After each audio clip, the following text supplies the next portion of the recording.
Hi everyone, this is William Brawley, Senior Editor of Imaging Resource, and I want to spend a few minutes talking about one of the big new features of Nikon's just announced version 2.0 firmware update for their Z7 and Z6 cameras. Version 2.0 includes three notable improvements, including upgraded low-light AF performance and the ability to now have auto exposure tracking in the fastest continuous shooting modes.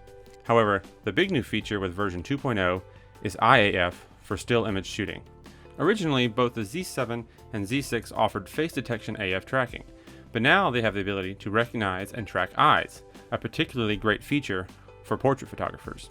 The addition of IAF tracking on the Z7 and Z6 cameras puts these models on a much more competitive footing against cameras like Sony's A7 III and A7R Mark III, both of which are notable for high-performance IAF tracking capabilities. We were sent a new Z6 review unit preloaded with version 2.0 firmware. And of course, I wanted to see how the Z6's IAF compared to its closest competitor, the Sony A7 Mark III, running its latest firmware, version 3.0. In this first comparison shot, as you can see, I simply did a quick walking test, coming straight at the camera at a typical walking pace. Both cameras do well at recognizing and tracking my eye as I approach. However, what I immediately noticed was that the Sony could recognize the eye much further away than the Nikon. My face had to be fairly large in the frame before the Z6 switched from face detection to eye detection. With the Nikon 50mm f1.8 S lens, the focal length was rather short, giving me only a little bit of walking distance to showcase IAF, so we tried a second run with the Nikon 70-200 f2.8 E lens with the FTZ adapter, and that allowed for more distance and showed IAF working over a longer time period.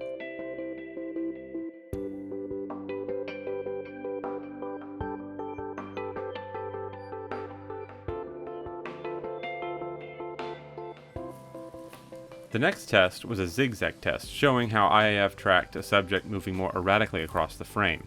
Again, both cameras do well here, but the Sony, much like the first walking test, you can really see how its IAF function locks onto the eye much more confidently than the Nikon's. Next, I wanted to see how the cameras performed when a face suddenly entered and exited the frame, and how quickly IAF could recognize and focus on an eye. Both cameras quickly recognized the eyes here as I entered the frame, but the focus speed of the Nikon 50mm lens seemed to struggle to quickly adjust focus from the background to a foreground subject. This next test, however, the Z6 performed better since the lens didn't readjust focus to a distant object. When I turned around, the Z6 quickly grabbed focus on my eye.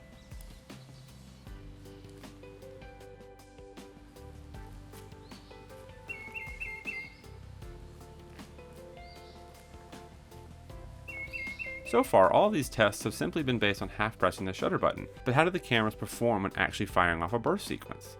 Well, both the Nikon and the Sony perform nicely here too, with both getting similar keeper rates across both burst sequences.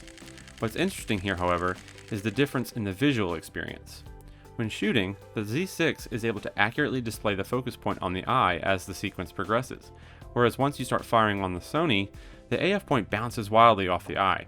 The Viewfinder doesn't seem to show a live view of the scene with the AF point on the eye. Although it seems like the Sony loses track of the eye during shooting, the resulting images are actually in focus. Overall, the Nikon seems to provide a more confident Viewfinder experience during IAF burst shooting. Overall, both cameras do quite well here with IAF, and it's nice to see Nikon adding this popular functionality to its mirrorless cameras. The main difference here seems to be that the Sony can track the eye much further away, or while the subject is smaller in the frame compared to the Nikon. So that's all for now, just a quick test. Thanks so much for watching, and for all the details on the Nikon Z7 and Z6 firmware 2.0 update, click the link below in the description.